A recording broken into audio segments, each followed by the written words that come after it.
In this video, I'm going to show you how you can easily deactivate your Facebook account.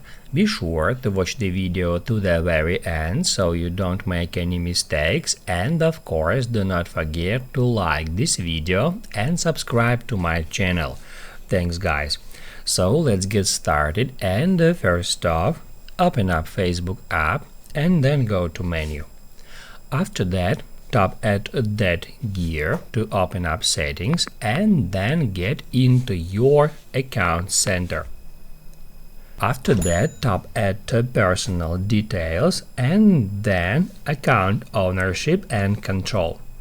That's where you can easily find deactivation or deletion. You can tap on it and then just select your Facebook or Instagram account, just like that. After that, you need to decide whether you want to deactivate or delete your account.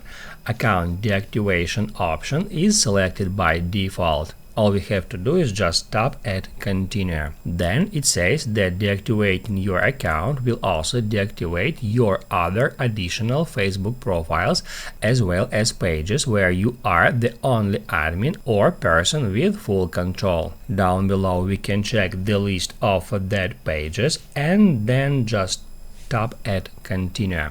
On the next step, it will ask you to enter your current Facebook password. Then choose some reason from that list why you want to deactivate your account. You can just select any option and then tap at continue. Then continue again, then scroll down to the very bottom and tap at deactivate my account. While your account is deactivated, it will not be visible on Facebook as if it were deleted, but at any time you can reactivate your account simply by logging in and entering your username and password.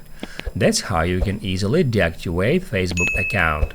Now you can write down in the comments below if you have any questions about that tutorial. Hit the like button if you liked that video, and see you in the next one.